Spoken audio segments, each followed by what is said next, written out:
Hi everyone, welcome to episode number 28 of Perfect Inspiration. My name is Brian Matias. So today's episode is about separating your foreground from your background. And the reason why I came up with it was because I was actually working on this image. I went through and stylized it, and when I was done, I actually ended up deleting it because I wasn't happy with it. It looked too flat. And so let me talk to you about what I mean by that. So you've got here, this is one of my favorite areas to shoot near where I live in Portland, and let's jump into the Google map really quickly to take a look. So this area here, it's on Southeast Clay and Southeast 2nd Avenue. So if we zoom out just a bit, you can see, just to get an idea of Portland, this is the Willamette, this is downtown, and so we're over here. There we are. All right, so and so actually you can also see a street view of this location. So this is where I shoot a lot, and it's just great. It's a great place to get your urbex fix. Now if you go back to the image, you can see here there's a cool wall. This foreground facade has some tagged up really nicely. I really dig it, and I also love the reflection from the rain being Portland and all. However, when you look through this doorway here, you can see that the wall is also in focus, the background wall, and it just lends to giving this image a flat look. It's just kind of boring. And so what I want to do is actually I'm going to do some stuff with the suite to help give it a three-dimensional look so that the foreground really pops off. But first what I'm going to do is I'm going to take these brackets that I have here, we're going to tone map it really quickly. The way that I do it is I'm going to go to right click, go to export, and then I've got my own little Photomatics export preset here that we'll use to kind of give ourselves a nice evenly toned image. All right, so you can see here we're getting, it's a bit bright and everything, but tones are here. So I think the only thing I'm going to do is I'm going to bring the detail contrast up a bit, and I'm going to bring the gamma or the brightness down. And so you can see how the image kind of snaps into place. And what we're getting is, if anything, it should look flat in terms of the color and tone. You know, what we have is we now have some clouds. We have a gray sky in the background, which we didn't see before, and we have all the detail throughout the image, which is really good. So now that I'm done, I'm going to click on Save and Re-import to go back to Lightroom, and then we can continue on. Alright, so here we are. This is the original bracket, and you can see how in the sky there's not much detail here, and it's just overall pretty dark. However, when we go to the tone mapped image, you can see the detail that we've brought out. And so this is good. This is really good. It's, if anything, brighter. And I always say this, whenever I tone map, I tend to tone map and let the image be a bit brighter than normal, because when I stylize, the stylization will darken the image a lot. So what I'm going to do now is I'm going to send this over to the suite because I want to apply some stuff to it. To do that, I'm going to go to File, Plugin Extras, and we're going to send it to Perfect Photo Suite 7 through Perfect Layers 3. Alright, so right off the bat, I'm just going to jump into Perfect Effects by clicking on the module selector at the top here. Alright, so for this, I know I'm going to pretty much live in the movie looks category over here. And I'm going to start with that very first effect called Arkham.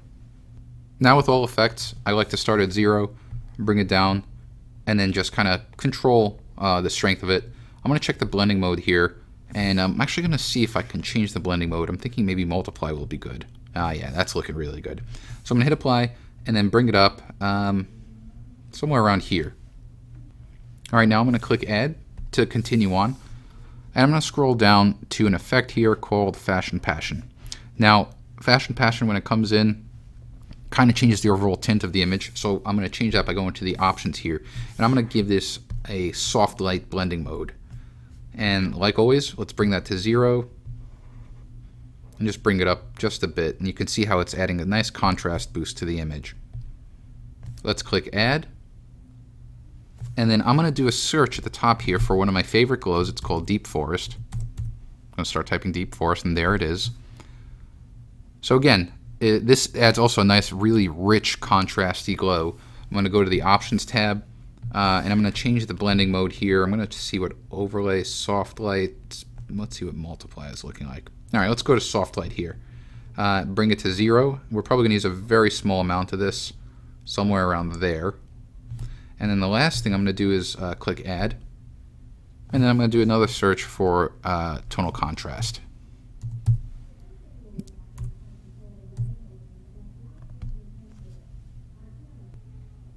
Alright, so like always, bring it to 0, and then bring it up slowly, kind of stopping where you want, somewhere around here.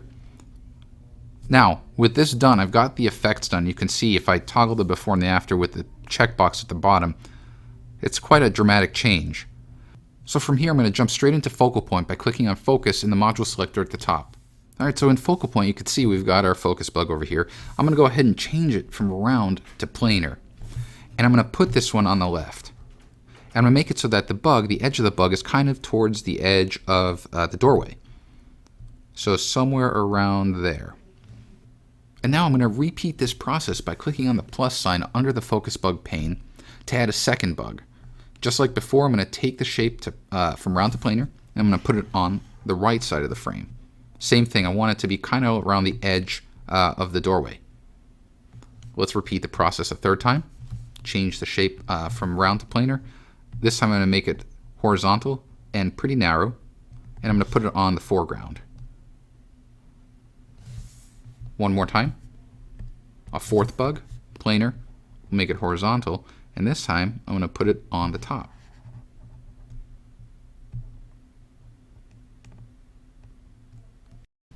Alright, so what we've effectively done is we've limited the blur to the area through the doorway, but now I want to refine it. And to do that, I'm going to select the focus brush here at the bottom of the screen, and I'm going to make sure that the mode of my focus brush is to paint focus and the opacity is at 100%. And now what I'm going to do is I'm just going to start drawing along the edge here. You can see how we're snapping focus back into that area. So I'm just going to go straight up here. I'm going to draw across. And what I want is I want to make sure that I get as sharp of an edge as possible so that the doorway looks like it snaps into place. And so I'm just kind of going up and down. And I'm also doing the best I can not to go over the line because I don't want the background to snap into focus.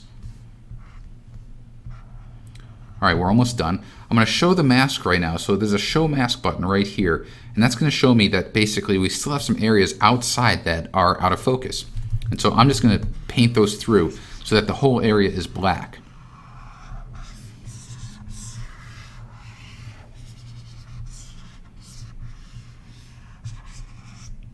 All right, now that I'm done there, I'm going to hide the mask, and I'm also going to paint focus right along the bottom here because I want that to be in focus.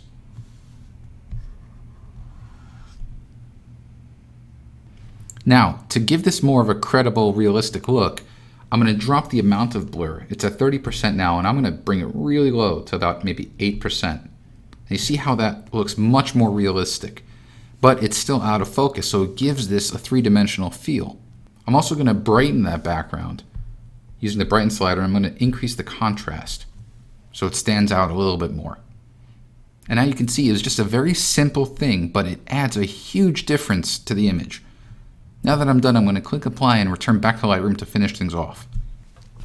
Alright, so I'm in the Develop module now in Lightroom, and I'm just going to do a few quick things. I'm going to bring up the contrast, I'm going to add some overall clarity, and I'm going to make it a tiny bit darker. Just a tiny bit. Now, I'm going to take the adjustment brush, and I'm going to create a new brush using exposure. That's about a good value, but I'm also going to bring up the contrast, the highlights, the clarity, and the saturation. And I'm just going to focus on the graffiti area. And you see how it's making that area kind of pop and stand out? That to me is really important. But I'm not doing it everywhere. I'm just doing it on certain areas that have a lot of color. Like over here, around there.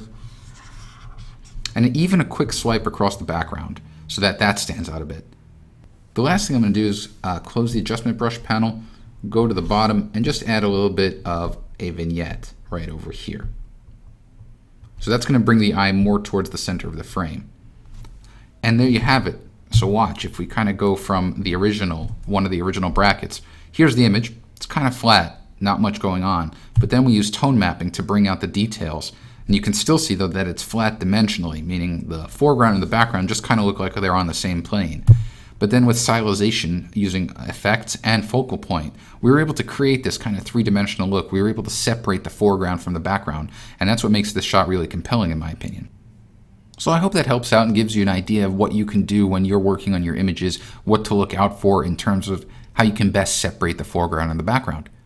Thanks a lot, and I look forward to seeing you guys next week for episode number 29.